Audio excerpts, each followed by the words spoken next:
Hello and welcome to the CEC for Life podcast. My name is Christian McGrew and I'm the Director of Outreach for CEC for Life.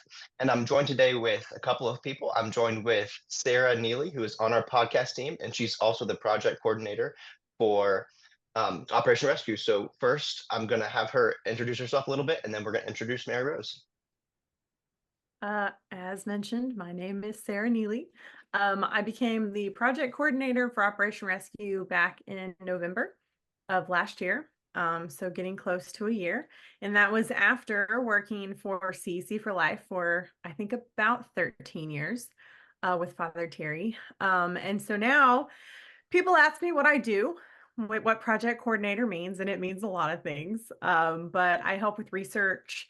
I help do social media campaigns. I write articles, just all kinds of stuff. I think anyone who works in the pro-life nonprofit sector knows that their job title is really just a title, and you learn to do all the things because usually you're the only one to do them. So I do a lot of different things for them. But I worked for Troy Newman for about 10 years before I went full time this last year. And him and Father Terry are best friends.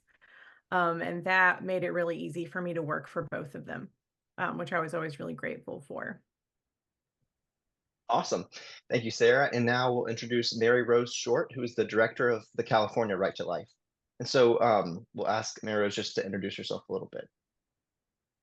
Yes, I run California Right to Life, which at this point, as anyone knows who knows anything about politics, we are basically hopeless in our state legislature for protecting the unborn. So we don't do a lot actually with legislation because all we can do is oppose bad bills that are already outnumbered by 3 or 4 to 1 in the legislature. So most of what we do is on the street activism, outreach, educational outreach to try to sway more voters to our side, because we're not going to get any pro-life legislation until we have more voters who can put a little bit of the fear of God into our legislators. So we are just working on public square outreach and sidewalk counseling and training new activists. And that's most of what we do. Awesome. Well, thank you. So the first topic today is going to be the state amendments. We've talked about this a lot before on the CC for Life podcast about Amendment 4 and about some of the other amendments that are going on across the country this November that are going to be on the ballot. And we've talked about how detrimental Amendment 4 is going to be if it passes in Florida and how that would set back everything that we've done in Florida for decades. But we're going to dive in today a little bit with some of the other amendments that are going on and across other states in the United States. So, Mary Rose, what are some of the other amendments in some of the other states that we need to defeat this November? Well, it's interesting. It varies a lot by state what exactly or how detrimental the amendment would be. For instance, Arizona, I'm sure a lot of your listeners know how they've been flip-flopping all over on what their actual abortion law is in the state. They had a pre-Roe abortion ban, or pretty much absolute abortion ban that then their legislature repealed after it went into effect this spring, and now they're back to a 15-week ban. So they're facing an abortion amendment that would make abortion until birth a right in their state constitution, but it's only going from 15 weeks to birth, which in reality would not honestly result in that many bodies. There'd be more gruesome abortions, and if other states around there restricted late-term abortion, then they could become a center, but most abortions, the vast majority of abortions happen before 15 weeks. Then you have other states like Missouri that has currently in effect a complete protections for preborn children. The only exception is that, if the woman's life is in danger, which we as pro-lifers know, treatment for the mother is not an abortion, even if it results in the unintended death of the child. That's not an abortion. So Missouri has complete legal protection for the unborn child, but they also are facing the same kind of extreme amendment, will allow abortion until birth. And then there's other variations on that throughout the country. South Dakota has one on the ballot, and I'm trying to remember, there's a couple others. Some of them, I believe one is Maryland. Maryland also is almost as bad as California currently. So putting it in the state constitution wouldn't, in effect, end the lives of more children. It would just make it difficult when eventually the culture of life prevails to roll those back and restore legal protection for unborn children. Yeah, it's really sad that all of these amendments are coming up on the ballot this November. And I guess it kind of just goes to show that the fight is still, we're still very much in a fight. Just because Roe versus Wade was overturned a couple of years ago doesn't mean that we won. I mean, we had a victory, but the we still have a lot of battles that we're facing in the state level throughout the country. And I think that it's important for everybody to know the extent of all of these amendments, because I know at least in Florida it's very deceptive, and I'm sure it's the same across the country, where Amendment 4 basically is like only a couple of sentences long, and there's no um, basically it says that up until the point of viability, but then it says abortion would be legal up to the point of viability. It doesn't define what viability means, and it could be whatever the doctor says. Also, it says after viability up until birth, the woman can have an abortion for any health reason by any health provider. So you could go to your chiropractor and say that you're having a headache, and oh yeah, I think you should have an abortion, it's probably the baby, and then you could go have an abortion theoretically, because they don't define any of that. So and I'm sure similar tactics are being used by the pro-abortion side in the other states as well. And I think it's important for people to know across the country that even people who are not fully pro-life like we are, that they're honestly gonna, if they vote yes on these amendments that the pro-abortion side is saying, or this is just pro-choice, they're really probably going farther than even they would want to go with that. You know? Yeah, I don't know if Sarah wants to, don't want to cut Sarah off longer here, but yeah, just Missouri in particular, it's Amendment 3 in Missouri. And I was looking at the language, and it's something I haven't even seen the pro-lifers talking about, but just reading the language and rereading the language, I realized they say, again, it implies it's cut off at viability. It says the legislature, or nothing in this prohibits the legislature from regulating abortions after the point of viability or something like that. But there's two things. One, it says regulate, not prohibit. So it means the legislature cannot prohibit abortions after viability. They can maybe say, oh, they have to be done in hospitals or things like that, but they can't prohibit them.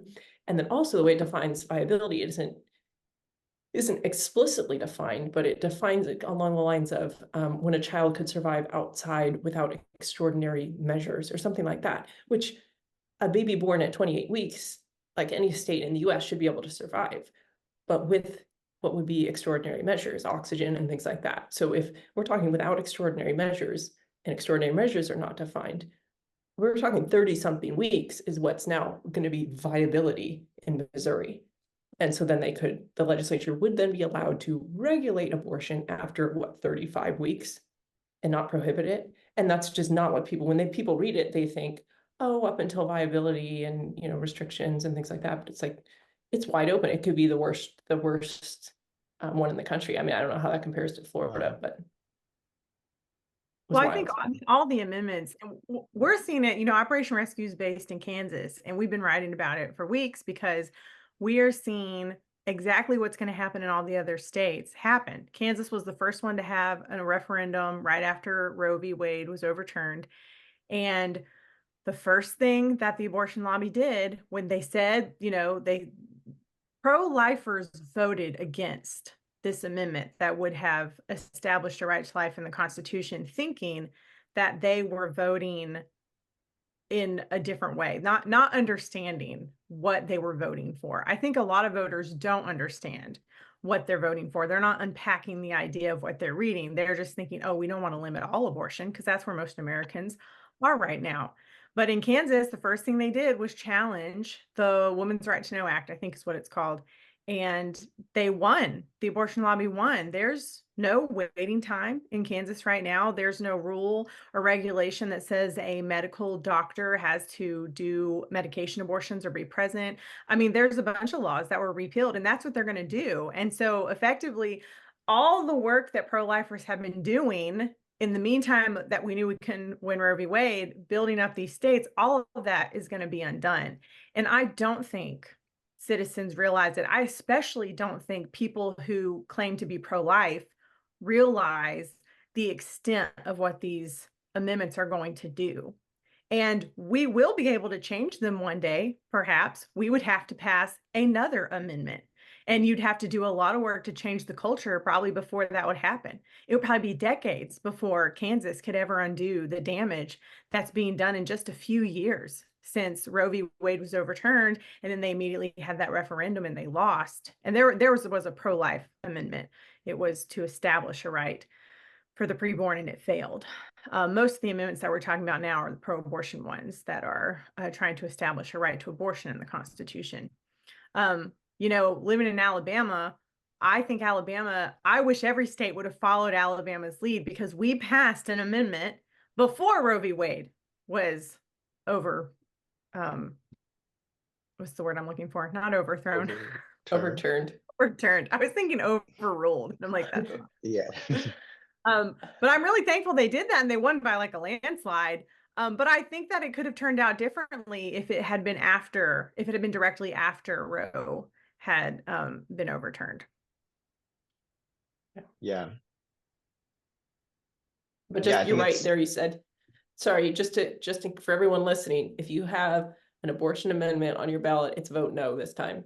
Sarah's trying to yes. confuse you with the vote yes in Kansas. This time, no matter where you are, it's vote no. No to abortion. Vote no against anything that's supporting abortion, because all of those Yes. will expand abortion to all 9 months. That is the goal. And that is not what they said they would do in Kansas. The abortion lobby did not, they made it look like this really moderate thing that they were doing, but the plan all along was to strip away pro-life protections. That's always the plan. The abortion lobby doesn't have another plan. They are always trying to strip away more protections from the preborn. Yeah. I wonder, do you think that it's just the amount of money that the pro-abortion side has is the reason why? Because obviously there's going to be people like us who are going to be 100% pro-life, and there are people who, and it's worth discussing maybe a little bit later, how a lot of people now, this day and age, are okay. Like a huge percentage of people are okay with a certain amount of abortions. There's not very many people percentage-wise anymore like us who say, we're completely against abortion. But I wonder if the people in the middle who are like, oh, yeah, I think it's okay for the first 6 months, or 6 weeks or 15 weeks. I wonder why they're all seeming, or a big portion of even them are starting to seem like they're going to vote towards like abortion through all 9 months. Is it because they're just being misled by the pro-abortion side, who has all this money to like mislead people with know ads if and it's stuff like that? the money has a lot to do with it, but it's not just the Mhm. money. It's the mainstream Mhm. media, it's popular Yeah. politicians. People forget, that they think that Trump is the one that made abortion this huge issue. But in my lifetime, Obama was the most pro-abortion president we had ever had. And he pushed abortion into the forefront with everything he could. And then the Biden administration continued that. And then Trump, he pushed back when he was in his term, and so this idea that I think Trump gets painted as this really like this divisive abortion like person who brought it all to the forefront. But it Yeah. started years ago with Obama, and it's just continued on. And the American people, unfortunately, don't necessarily have the education about, not saying that they're like stupid. I mean that Yeah. typical voter has never looked at how an abortion is done. They've never looked Mhm. at the study of embryology. They couldn't explain to you like what the certain stages of development are that make a person. And that's because that Yeah. information gets pushed back. And what we get is this fear and intimidation, this constant ringing of, if you take away abortion, women will die in the streets. If you take away Mhm. abortion, women will not be free. It's this constant like fear mongering, really. And unfortunately, I think you can see in history that large groups are very susceptible to fear pushed on them by people in authority. Yeah. It's true. Well, yeah, and I'm sure since you live in Alabama, you saw the. We've talked about this before, but Gavin Newsom posted an ad or something a while back that basically had two young women driving across the state lines in Alabama, Oh, and he yes. like pulled them over and said, "Are you pregnant? Like, take this Yeah. pregnancy test." On the It's side of the really road, cheesy, they're terrible driving out of the commercial. state. Yeah. Like, It's like what was he gonna nobody. do? Was he gonna take her outside and make her pee on a stick? I mean, Yeah. like, how in the world that was what, okay, that was a very absurd commercial. But Yeah. unfortunately, people believe that. They think that. And so Exactly. the pro-life movement right now, we have to find we have to find a way to reach our society, to reach our culture, Mhm. because we're fighting a bit of a losing battle right now. And you talked about, when Roe was overturned, that wasn't the end all be all. I think that if you're a knowledgeable pro-life leader, national leaders that I've talked to, we all knew that Roe v. Wade was going to create about 50 small fights instead of one big one. Mhm. If it got Yeah. overturned, it would go to the states. And that's what we're seeing now. And it's going to play out the way it's going to play out. Like Mary Rose said, you look at New York and California, they don't have a chance. Like, there's no way that amendment the one in New York gets defeated. It's just not going to happen. But in other states like Missouri, I think they have a better chance. I think Florida has a better chance. But we have to look at the messaging, and the messaging that we used in Kansas, the value them both, this idea of focusing on the mother and the baby, that has not worked. That has not been Mhm. successful. I think Ohio, and Mary Rose can talk about this because she was there in Ohio. But I think Ohio did the best, and they focused on the extremism and the late-term abortion, painful late-term abortions. And I think that resonated with people. Yeah, I think so. In Ohio is interesting. And I think this is, unfortunately, it'll be the tendency of Missouri as well. These states think of themselves, the people in the states think that they'll never be as crazy as California. Like, we would be going door to door and tell people, like, if you vote for this, you will have the same abortion laws as California. And they're like, well, no, we're the Midwest. Like, we would never be that crazy. And it's like, well, sorry, that's exactly what you'll be voting for. It doesn't matter if you are that crazy, you're going to invite the abortion industry in, and the abortion, and you're tying up your legislature so they cannot regulate it. And I think a lot of people just don't know. It's like basic civics. They don't understand that putting it in the Constitution means that it's a right that the legislature cannot restrict. And so they think, oh, no, the legislature will, they'll rein it in, and it'll be, a little nice, moderate amount of abortion. And they don't realize, no, you're making it totally unleashed. It's all the abortion industry. They're in control. And I saw this. I was also in Ireland before their abortion referendum, and you would try to tell them, like, in England, 1 in 4 babies is aborted, or 1 in 5. I don't remember the exact statistic. And they'd be like, well, we're not English. Like, we'll never be that way. And their abortion numbers now are skyrocketing in Ireland. And I think it's Ireland's the a same great thing. example because the older generation especially never thought that referendum would make it, and they did not turn out in the numbers that they needed. Yeah, And yeah. No, the pro-aborts won 2-1 in Ireland. And I think it's because, and part of it too is, it's actually, I think we're going to talk about this later, the pro-aborts found a woman with a name, identity, who they could say was killed for lack of an abortion. And it wasn't true, but it didn't matter. There was enough truth-related stuff in her story that they were able to use her face. Her face was plastered everywhere, and she was the reason people voted for abortion in Ireland, was because they felt Ireland is a backward country and they're hurting women. And look, we even had this poor immigrant woman who died because she couldn't get an abortion. False, but it resonated with people. And I think now we're seeing that now in the Harris campaign. They're bringing out women who have died not because of pro-life laws, but they're claiming that these women needed abortions, or, if they had abortion, they would be alive today, or whatever. I don't even know how they're twisting the stories at this point. Yeah. well, the 2 stories that came out this week, their point is, one, the story about the woman who went from Georgia to North Carolina. Her name is Amber Nicole. Amber Nicole Thurman. She was, I think, 9 weeks pregnant with twins. And so she went to an abortion clinic in North Carolina, strangely not mentioned which one it was that she went to. Nor is the abortionist mentioned who gave her these abortion pills and then sent her home to another state without any continuity of care whatsoever.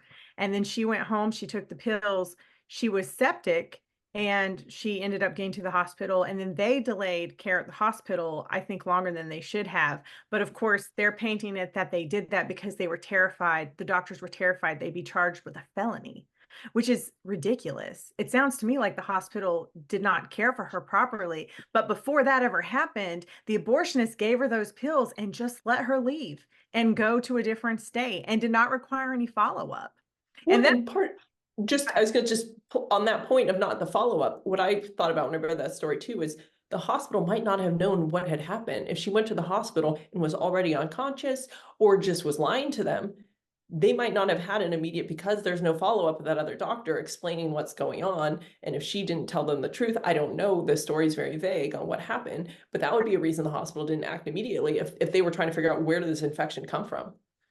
And so the second woman, she did a home abortion. She bought pills online. And what kills me is that both of these articles are the result of the pro-abortion lobby pushing with all its might to get restrictions stripped away, safety restrictions for the abortion pill, telling us that at-home abortions are safe, they're self-care, that women can do abortions at home, we can trust women. And then when they die, it is now the pro-lifers' fault. Because we were out there fighting for regulations, telling everyone how dangerous these pills were, but somehow it ends up being our fault because we created an abortion ban, which is insane. Like, I mean, I know the pro-abortion side is always insane, but it is very frustrating because just like in Ireland, where they used a story that was completely false, that story got around the world before anyone knew it was false. And it's still believed today. And these stories get pushed to the forefront by our mainstream media, and people don't research on their own very often. They read headlines, they just see headlines. Yeah. They read snippets, they watch reels, they look at little short, little bits of information. And so they're not going to ask questions like that. All they're going to see is that a woman died from medication abortion because of a Georgia abortion ban. That's what they'll see, and that's what they'll believe. And we really have to become more strategic in how we fight that misinformation. Yeah. I wonder, like, how can we get through to the people who, like you said, this day and age, even in the past, it's the mainstream media has had the headline and then people just see the headline versus looking into it. But how can we get that education? And like you talked about earlier, Sarah, from the earliest, like they're not educated on what happens in an abortion. And you should be. I'm not saying like kids should be educated on that, but kids should be educated on embryology. You should be educated on what happens in abortion, at least when you're in high school or college, especially because a lot of the people who are getting abortions are in high school and college. And so, but we don't have that kind of education. And I think that's a big reason of why people are not there. They just go along with what the mainstream media says. And also with the stories that are false, like we're talking about, how can we stop that? Or have our own stories that we can push forward that can rival the prevalence of those other false stories that they push forward? Or is that even possible? I think I'll give this to Mary Rose because actually I think Mary Rose, we've talked about a great idea that Florida has just done regarding how to use the Department of Health in your state and public information campaigns. Yeah, I don't know if I came up with this idea first or the Florida Department of Public Health did. I know I thought of it before I saw the Florida Department of Public We'll give Health you doing credit it. for it. Thank you. But I mean, I first thought about it was when I saw the FUR over Project 2025, the the Heritage Foundation's plan for if conservatives take the executive branch, what can they do? What can conservatives do just with the executive branch? Everyone's making this huge deal about it. And I read the pro-life section to see what they're talking about. And it's like, oh, the FDA could restrict abortion pills. And I just started thinking, it was like, okay, we can't win because we don't have the manpower or the funds to educate people about what abortion is. If we took the executive branch, if conservatives took the executive branch, and we're trying to do pro-life things, why couldn't you do a PR campaign about what abortion is, what it does to babies, what it does to women, known risks, and then in these smaller battles in the states, why can't they? I mean, and why can't they pass, appropriate funds, the legislatures in the pro-life states, about what either the abortion amendment itself would do or what their current law is, because a lot of it's just fear mongering, as the Florida Department of Public Health is telling people, watch out, there's all these lies going around about our current laws, our current protections for unborn babies, but we still have protections for women, and they're correcting that misinformation. And I mean, I think that's a way we can win. Pro boards do it all the time, use government funds. Like California has passed several bills in the last couple of years. One, we started a specifically state government abortion websites, abortion.ca.gov. You go there, it tells you about different abortion methods, where to get your abortion, how to get funding for your abortion. And that's all with taxpayer dollars. And then Massachusetts just did one this last year, a whole PR campaign to attack pregnancy centers. So it's like they're already doing it. Why can't we, since the truth is on our side, we don't even need to do smear campaigns. We just need the money to convey the truth, to get the truth out there. Yeah. That's a And I great think idea. you have to remember too, it can get really like, I don't know, you can get really disheartened, but you have to remember that abortion is evil. And people don't view that either. They're not looking at a spiritual battle, but we as Christians, we know it's a spiritual battle. And we have to use the resources we have, and we have to trust, and we have to trust that God has a plan. And I always say you just have to do the work that God puts in front of you. And we have to use our resources. And an idea like DeSantis has done, and like we think Mary Rose came up with first, this idea of using public funds in more conservative states, that is a way we can still win. That's a way you can still win even in a state that has a constitutional amendment that protects any laws or protects abortion from any laws regulating it. You could still, now you probably won't win right away in those states, but there are ways that we can still win. And we're going to have to focus on those ways and kind of do this uphill battle and trust that, like Mary Rose said, the truth is on our side, and a lie can't last forever. It might last in our lifetimes. We might all, but I never thought I'd see the day Roe v. Wade got overturned, honestly. I mean, the Supreme Court was not the place that I was putting my trust.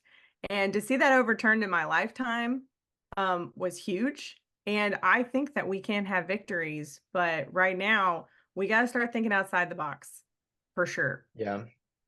And that's Definitely. even some of the states. Sorry, I was just going to say some of the states that are conservative states but have already passed abortion, put in their constitution, like Ohio. Ohio is a very, very conservative state, but they passed abortion by large margin. But the legislature is still, like 4-1 pro-life. They could appropriate funds and do a PR campaign. Like they might not be able to keep their parental notification law. They might not be able to keep their waiting period. They might not be able to keep all these things now because of the state constitutional amendment. But they can do a PR campaign that talks about what abortion does and the risks to women, and they could reduce the body count in the state just by educating people. Right. Yeah, that's a great idea. And like, if you think about it, we have like live action on their website. We have these videos and stuff. But you're right. If the government, and when we have a conservative majority, or in governments who are conservative, if they use those dollars to actually put the government itself put forward these campaigns, that would be way more effective, I think, because then everyday people who see that, and even a lot of conservatives, Republicans, are now caving on the issue of abortion to the center, which is very disheartening. But a lot of those people would probably, like, for example, you might have somebody who's pro-life, but well, they say they're pro-life, but well, I guess it's okay in 6 weeks. Well, that'd be someone who's susceptible to the lies that the left and the pro-abortion side is pushing forward with these amendments, because they make it seem like you guys are saying, oh, this mother died because of not having abortion, because of an abortion ban. And then, then the person who maybe is even Republican, right? They might say, oh, well, I only support abortion for like 15 weeks, but that's really wrong. Now I'm going to vote for this abortion till birth amendment that they don't even know anything about. You know what I mean? So having that education from the government, and where people can actually see that, I think would be extremely helpful. Well, and because people believe the government, they just do. As distrustful as our it's kind of dumb, but yeah. People believe the government when they say something. Yeah, imagine a Surgeon General warning, like abortion ends the life of a human being, just like those cigarette packs in Europe with the horrible. Yeah, maybe have a picture of like a cancerous lung, and it's like tobacco causes cancer. And that's the thing. That's how the other side keeps winning. They just keep obscuring the truth, and they're really running out of ways. Like they lost. I mean, they can't really say it's not a child anymore. I feel like they've almost given up on that. And they're like, sure, it's a human life, but a woman's right trumps that human life. Because the science is not on their side. We know so much more. In 1973, when Roe v. Wade was established, I think we had only just gotten ultrasound, or maybe didn't even have it. Now we have 4D ultrasound. I mean, we know so much more about what happens in the womb scientifically than we knew decades ago. So you can't really argue anymore that it's not a child. But unfortunately, we also have a society that is okay with that, saying that they know it's a child, but they still think that they should be able to abort it.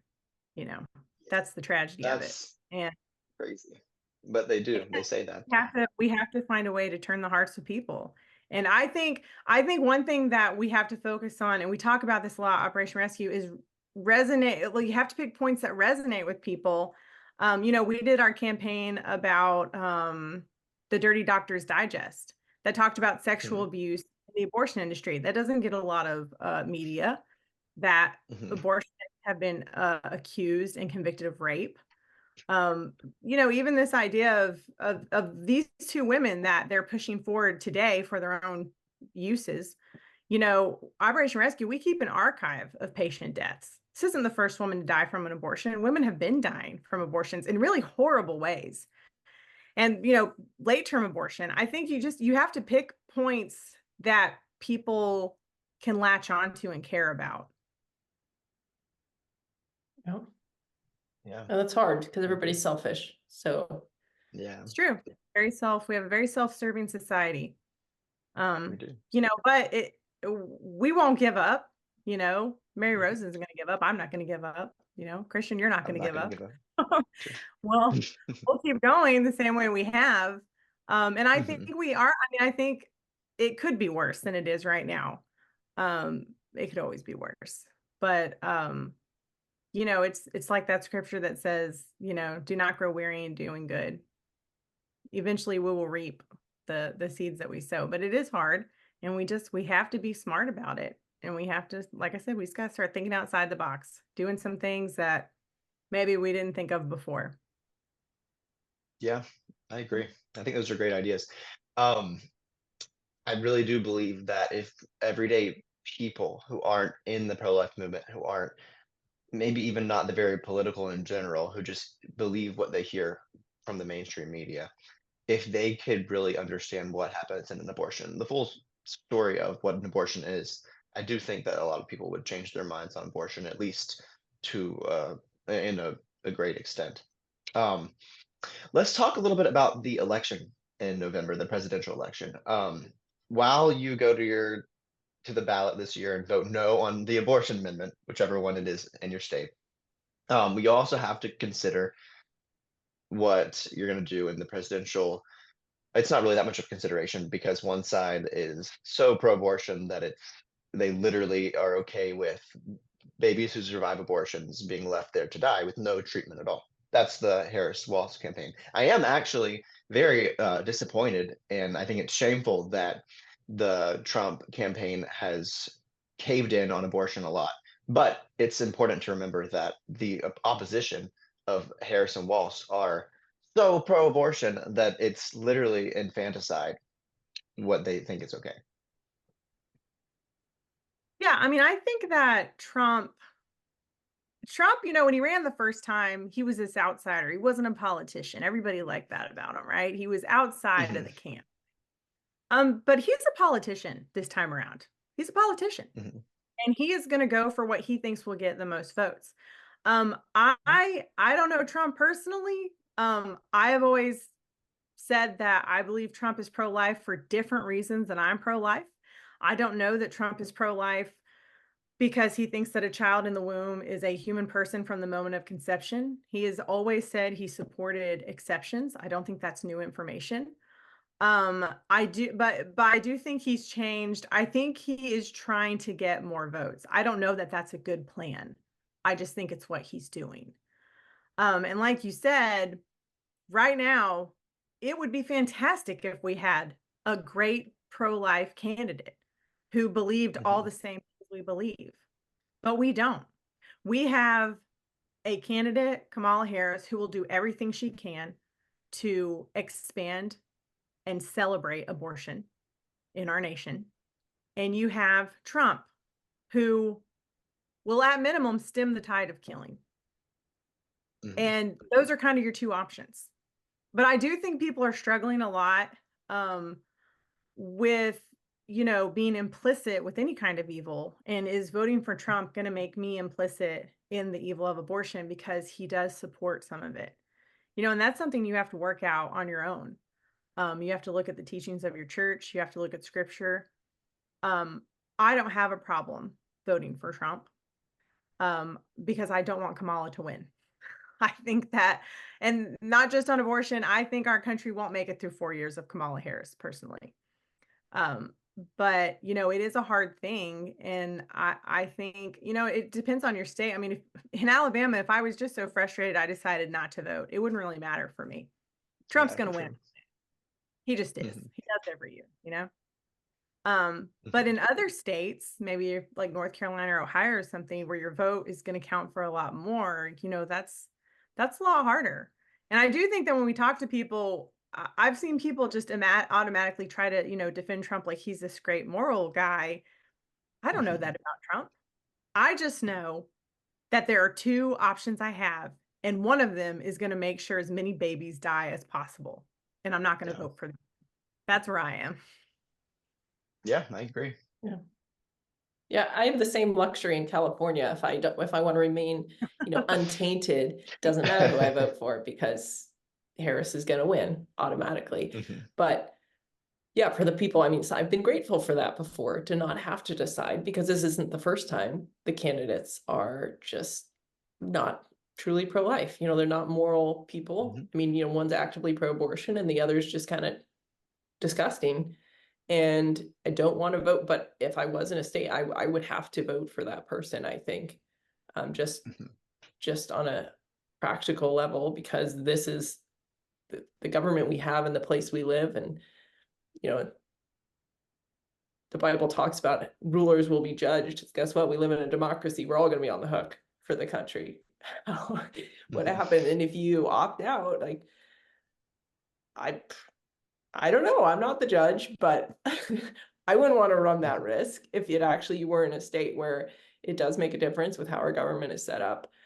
Do you allow baby killers to take the stage because you don't want to taint yourself with voting for someone who is very imperfect, also bad? I would even say bad, a bad politician, but less bad than the opposition. And I agree. I wish we had a good politician, but we have yet to have a presidential candidate who is, I can get behind 100%. Yeah. And And I think about it this way, when I cast my vote, who would the preborn child being carried into the abortion clinic vote for? Because they can't vote. They don't have that ability. They can't stage a sit-in. Preborn children can't do a rally. They can't burn down a city if they want to.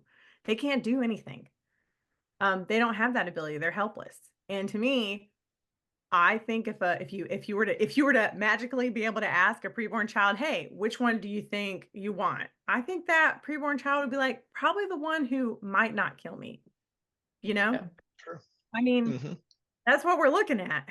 yeah, And they're not going to symbolically not vote either. yeah, they're not going to Yeah. sit out and be like, I don't know, I just That's what can't. now see what happens. Yeah. Yeah. I mean, it's a tough place. And I always think like I'm not voting for a pastor, I'm Yeah. not I'm not voting for a moral leader. Yes, the president, you would hope the president would be a moral leader, but we have not built a society that allows for that right now.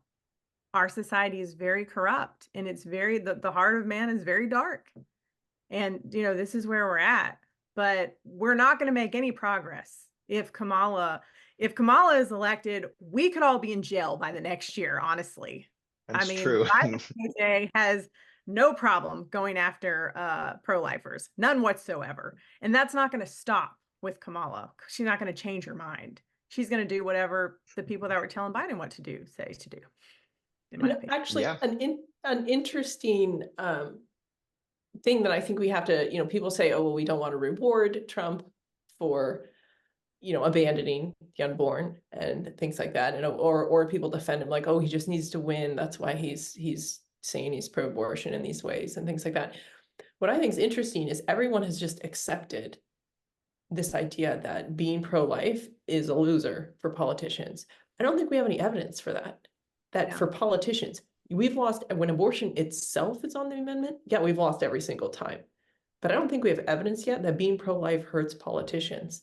And even with these abortion amendments that passed, people vote for them who consider themselves pro-life, and they vote for the abortion amendment. But I think they're going to still vote. They consider themselves pro-life. They're going to vote for a pro-life politician. So I don't think politicians saying, "Oh, actually, I'm pro-abortion," is going to help them. But just everyone seems to accept it. It's like, oh, that's the way it is. But I don't think there's any evidence yet. I mean, maybe this particular election in November, maybe there'll be all the evidence I need, but I haven't seen it yet that being pro-life hurts politicians post-Roe. It certainly didn't hurt Mhm. Trump in the last election. Well, in the one that he won, I should say. Yeah. It didn't hurt him. And I think people respond to courage. And I think people respond to taking a stand. And I don't think it's a bad thing. I think that Trump could run a good campaign and maintain the same pro-life values he fostered in his original campaign. But another thing about Trump is, I mean, like I said, abortion is a spiritual battle. Kamala, from what I've seen, I can't judge someone's heart, but from the fruit we've seen, I don't think she's open to being pro-life in any way, shape, or form. I don't think Trump has closed himself off like that. I think that Trump is open. I think God could do some work with him. I mean, Trump is how, if you would have told me at the beginning when Trump threw his hat in, if you would have told me that he would be the president to get Roe v. Wade overturned, I would have been like, get out of here. What are you? You're insane. But God uses Mhm. whoever he wants. God has his Yeah. will and his purposes, and he used Trump to overturn Roe v. Mhm. Wade. And I don't doubt that God could use him again to turn the tide on abortion, despite the fact that Trump is back down. But though he's back down, he hasn't, I just don't feel like he's completely shut off to changing his mind and to Yeah. becoming more pro-life. My prayer would be that Trump would have an experience that would open his eyes to why he even feels abortion is wrong to begin with, and that God would be able to build Mhm. a foundation so that he would see all life as needing to be protected, not just late term abortion, not just the babies that aren't exceptions. Um, I think he could be open to that. Just speaking Yeah. like spiritual battle level. I don't think Kamala's going to be open to that. Yeah. I agree with you. And again, it goes back to we all understand that Trump is not the ideal pro-life candidate, but the other side, like you're saying, is so not only are they so pro-abortion, through all 9 months after birth. But like you're saying, we could be in jail for being pro-life. I mean, there are a lot of things outside of that that it's just so far on the left with especially with Kamala Harris. And now, honestly, like every Democrat that would be in the running for the president would probably be similar at this point.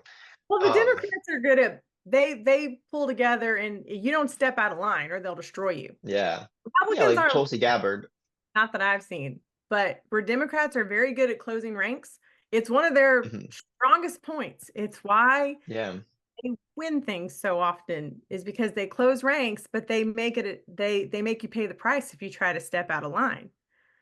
And I yeah, think too, people need to remember that just because you voted for Trump, if you don't want to vote for Trump this time around, you don't think he has strong enough pro-life values. A vote for Trump does not mean we completely accept like the Republican Party backing down from pro-life values. We can still work to strengthen those pro-life values in politicians. Just because a vote for Trump does not also mean that we can never again uh, develop stronger pro-life values in the Republican Party. And I think some people feel like that. I think they feel like if they vote for Trump, they're saying like it's okay that you rolled all those pro-life values back. And well, I think. go ahead. Sorry, go ahead. No, you go ahead. Sorry. I was just gonna say, and maybe that's maybe in some case, maybe that's true. I don't know. I don't think that that's true. I don't feel like by voting for Trump so that Kamala does not have the chance to expand abortion even more and kill even more babies, then suddenly cuts off the road for us to ever get back to stronger pro-life values in the Republican Party. But that goes along with changing hearts. That goes along with the education that we've been talking about. It's all, there are different aspects of it where we build a culture of life. We don't have that in this society right now. People are scared Yeah. and people are depressed and anxious. And, we just live in a difficult time for building hope and for convincing a society that children are a beautiful blessing who will bring hope and joy and love to your life. Yeah. Because that's And I true. think that exactly. And I think that not voting for Trump and helping Kamala is actually making it harder for us to in the future and to help the Republican Party be pro-life again or be more pro-life again, because if you let Kamala have the reins, then she's just going to make everything worse across the board. And it could get to a point where they could pass. I mean, do you think that they would try to pass some kind of federal um, something similar to Roe versus Wade again? I think they would. They would try to put people You in the think the Supreme Court who would. Democrats would try to pass some sort of national abortion law? Yes. Asking. I mean, I think they're going to try to find a way. I don't know if they Hmm. can. I don't know if they'll have the votes for that. Um, Yeah.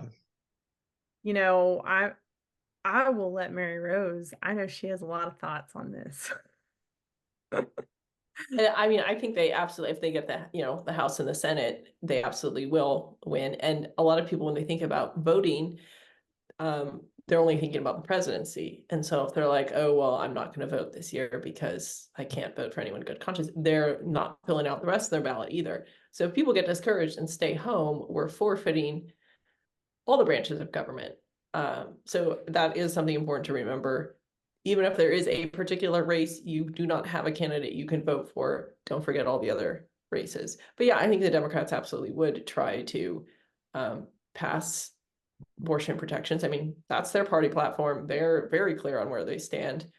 What would And be interesting is how that would go down with the Dobbs decision. Because if they pass some sort of federal mandate, then I expect the Republicans would sue them and challenge them in court, and it would fall back on Dobbs, which says that the states are the ones that decide. Which is exactly what would happen if we tried to pass a national Yeah. ban. The same thing would Yeah. happen. So I don't know how. I'm not a lawyer. I don't know how that. Hmm. Mary Rose's mom is. Mary Rose, what's your legal advice? well, I'm not a lawyer either, but the thing about this But she knows a few. Roe versus Wade, the difference would be is it's just that it was the Supreme Court imposing, saying it's in the Constitution. If Congress passed it, they're legislating and they are making a rule for all the states. I think that, yeah, that could be challenged, go back to the Supreme Court, but it would be coming from a different beginning. So I don't know that I would. I think the problem is when people talk about, oh, pro-lifers should pass a pro-federal thing, in the Congress. I think what we don't want is to set a precedent that then Congress can just be making rules, because we could easily lose if, sure, pro-lifers get Congress, one election cycle, we could lose it the next one. And then they could be making horrible federal abortion laws. Yeah. That I think we laid the groundwork for. yes, that we set the Mhm. precedent for, and maybe even won Supreme Court cases to defend the right to do it, and then we actually lose the protections and erode other protections for the unborn. Yeah, totally agree. But another thing, just the pro-aborts are talking about is packing the Supreme Court. That's another thing. It's like if they can't get the votes one place, they're going to try to get them another place. So are they going to try to codify Roe? Absolutely, and then some. Yeah, they're going to do everything they can. I mean, Yeah. there's no, people say there is no moderation with abortion. There is no middle ground. You can't have Mhm. middle ground with an atrocity. You just can't. Yeah. And the Democrats have shown it's not going to be enough. It's never enough just to say, okay, all right, you can have your abortions. They want you to affirm them. They do the same thing with transgender right now. It's never enough just to allow it. They want to allow it even more, and they want you to affirm it, and they don't allow you to ever challenge it. And they want you to pay for it. They want you to pay And they for want it. you to do it on children. Yeah, I mean, yeah, they want full blown, because those campaign all of those are associated with evil, and evil is never Mhm. satisfied. Evil is a black hole. It's never going to be enough abortion. Mhm. And people have got to think about that when they go to the polls. They have to think about the next few years ahead and look at what has just been done in this short time that Biden and Harris have had this administration. Look at how the landscape and the support and the funding for abortion has changed exponentially. That is not going to, there's not an end to that. It's going to continue. And Yeah. I agree with Mary Rose. I mean, I think that if you're worried about being implicit, you need to think about how you might be implicit in letting that floodgate open. Well, that's the other thing. Like sometimes you think, oh, well, you know, what does it really matter? Abortion is legal. Like, oh, what more could they do? Well, just look at a state like California. Somehow every year the legislature comes up with more ways to promote abortion and boost the abortion industry. Every year they find more ways. You think there's no more ways to be done, and they find new ways to do it. So there are always more ways to boost the abortion industry. And yeah, if pro boards take the White House, they will find the ways to do it. They will. Very Absolutely. sad. So let's say this is hypothetical, but let's just say that we had a president in 8 years, 12 years, who had the courage to be fully pro-life. Like my goal, and he somehow won while saying, which would be, I would definitely vote for him. My goal is to just have a federal ban on abortion as soon as possible, do everything legally in my power to get that done. If he said that and he won, do you think, Mary Rose, that there's a way that we could do that without setting a precedent that could then be abused by the other side? I think if we reach a point in the culture where, you know, starting from where we are now, and we get to a point where we had the votes in the House and the Senate, because doesn't it take like 3/4 or 60% of the 60 votes in the Senate? So if we have gotten to a point in the culture where we had enough votes to pass a ban for the president to sign, I think we'd be in such good shape we wouldn't even need to worry about the president. Like we would be trending so well that we wouldn't need to worry about it going back, at least in, you know, definitely our lifetimes. But I do think it would be years ago, I don't know how many decades ago, the big push the pro-lifers were pushing for was a human life amendment, not relying on the 14th Amendment to say, you know, abortion should be abolished under that. They were asking for a new amendment, very simple human life amendment.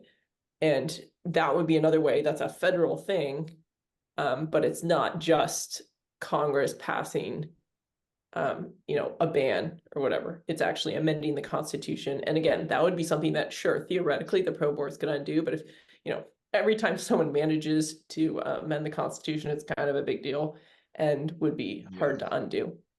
Yeah, honestly, that would, to me, that would be the only true federal protection, is to have preborn children in the womb recognized as full human persons with protection in our Constitution.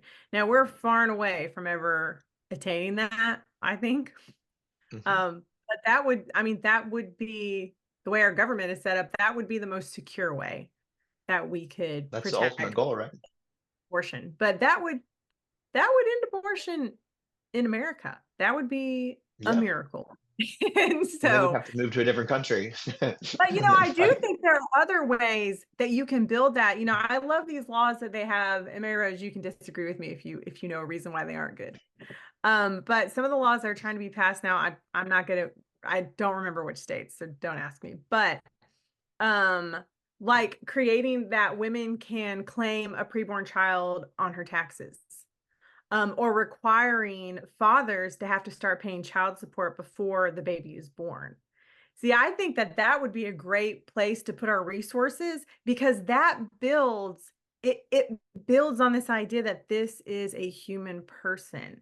And if we're able to pass laws that recognize that over and over again, that's how you start to change your culture. And that's how you end up with a nation who might vote on an amendment that protected preborn children. If we started sort of placing these other laws that sort of indirectly build this fabric that says, yeah, this is a human person that has value. I think that that would be a much better use of our time than trying to pass a federal ban right now. As far as legislation goes or bans and that sort of thing, I think, yeah, local is better. I don't know if I think that's the best use, just because it gets very complicated about how do you prove this baby who doesn't have a legal identity how do you prove they're there for child support or these other things? I mean, I could understand back pay or something like that. Like the mom gets reimbursed after the baby's born and like in the system, not because the baby's not a person before they're born, but just because they don't have we don't have their fingerprints. We don't have, their proof of them, legal proof. And because those laws you're talking about are all legal involving them in our community. And since they're not born yet, they don't have that legal identity to do that. So it just gets complicated. It's more complicated than the very simple, don't kill babies. You can't have abortions. That's very simple, as opposed to, oh, we're going to treat this unborn child, or, equal protection, or all this sort of, it just gets very complicated since the child is in fact not yet born. And they can't be treated because their life and the life of their mother are so intricately connected. It can be hard, like, oh, equal protection, how exactly do we weigh these and that sort of thing, as opposed to just you can't intentionally kill unborn children. So, I mean, I don't think those laws are necessarily bad. They just can be kind of complicated, I think, to carry out. They can be complicated, but I think they are possible. And I don't know. I just think there are ways that, like I said, we got to think outside the box, and we have to start creating some idea that these are, it's very hard. I mean, if you compare ending abortion to ending slavery, well, you had slaves in slavery that everybody could see all the time. They could talk to them, they could defend themselves. We just don't have that with the preborn child. You have to really convince them that, like you said, they're not a person with a social security number. Maybe they should be. I don't know how that would even work if you were starting to assign preborn children social security numbers.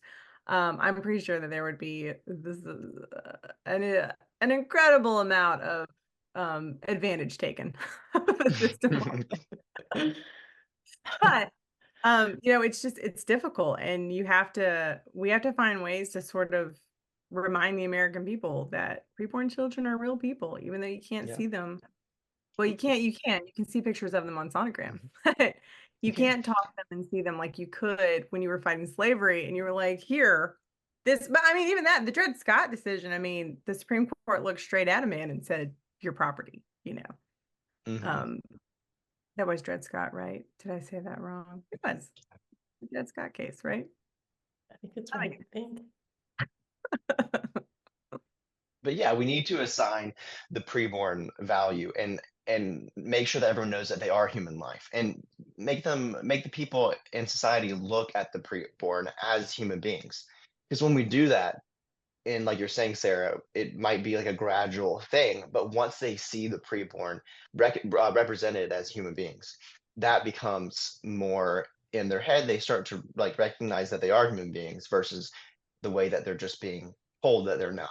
So we need to tell them that they are. Another thing that we can wrap up on is just like having the preborn children be recognized as human beings in laws like that, we also can see in certain entertainment that even if sometimes when it's not meant to be or when it's unintentional, but we see in entertainment sometimes where people sometimes show that the human beings are the preborn are human beings, and we can see that in movies. Sometimes we've talked about a few here. We like to end the show on like a fun topic, and so we always do pro-life entertainment, unadditional pro-life entertainment. And we talked about how just a few months ago there was a movie, it was Dune, and they had a preborn little girl who was a character in the movie, would speak to her mom, and so that is unintentionally very pro-life, because you're showing that, you hear all this from the mainstream media, oh, this is just a clump of cells, blah blah blah, but then you see it in the movie theater, this is a real human being that's a character in a movie. And I know it's probably unintentional because whoever's the producers on the movie are probably not pro-life, but they let it through, and that was very pro-life. And if we had that throughout the last 100 years of entertainment, there'd be a completely different view on the preborn children, just like if we had that in our laws. You know what? It would be interesting to know what the director is Villeneuve, right? Denis Villeneuve. Yeah. And he directed Arrival. Did you ever see Arrival? It's about some aliens that come, they're trying to communicate, and this whole thing about what is life and what is communication. And then he also did The Blade Runner sequel. I can never remember the Mhm. numbers. It's like Blade Runner 2059 or something like that. And in Mhm.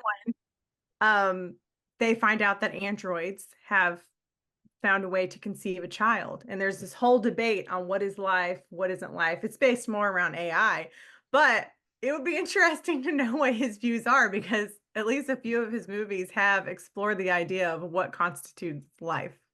Yeah. Yeah, it is interesting.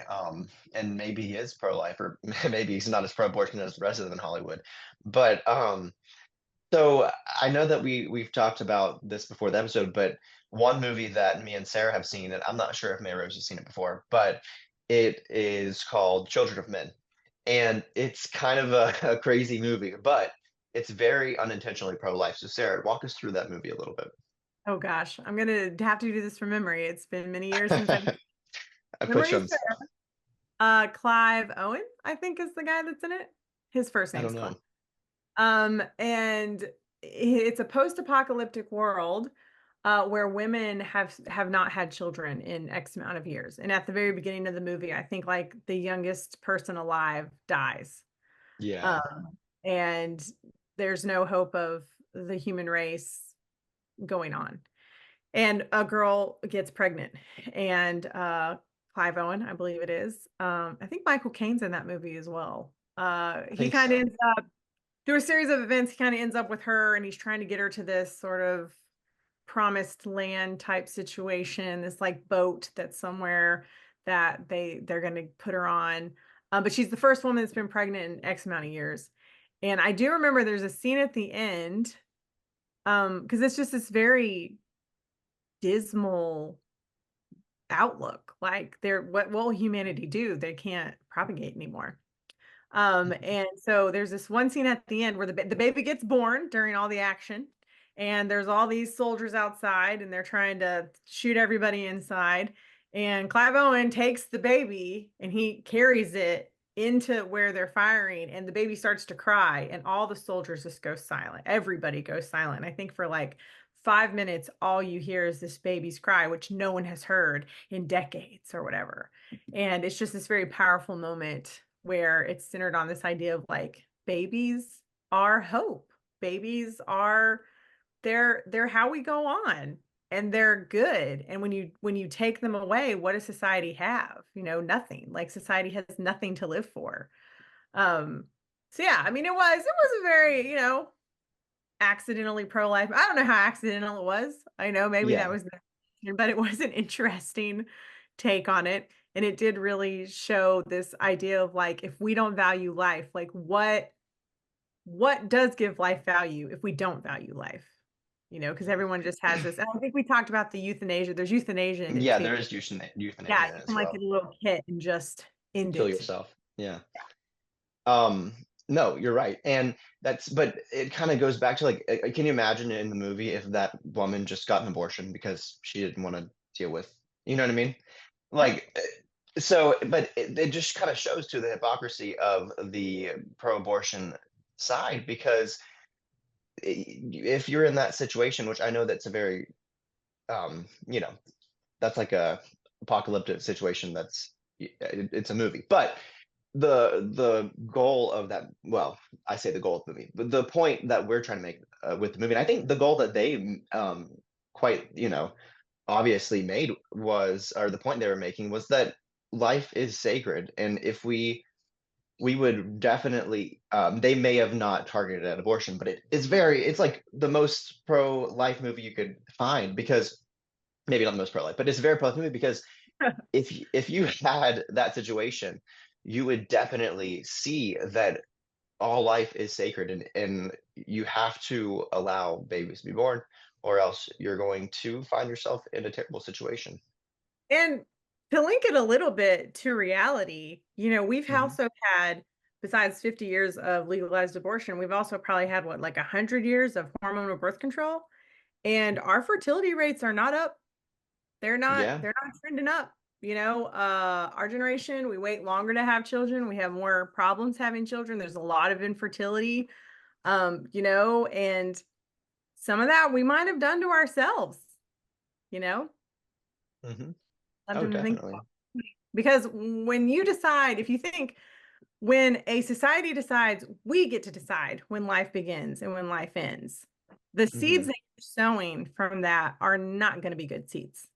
Yep. They're not going to be life-affirming seeds that help your culture and your genes go on. You know, Exactly. we've seen that. I mean, we're living that out right now.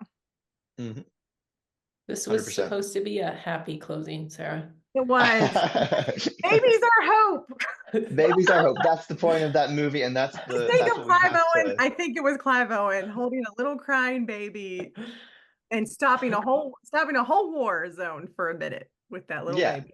And nobody said 5 minutes before the baby was born, well, I don't really think it's a human being. We'll see what happens. Like, everybody knows that she's going to give birth to a baby, and then there's going to be a baby. Well, it is a baby. It's just in a different location. And, so, all right. Well, that was a great discussion today. And thank you, Sarah and Mary Rose, for coming on the CEC for Life podcast. We'll wrap it up now. Is there any last thoughts from either one of you guys? Register to vote. Yes. And vote pro-life. Only if you're going to vote pro-life. Vote for life. If you're pro-abortion, vote Wednesday, November 6th. Yes.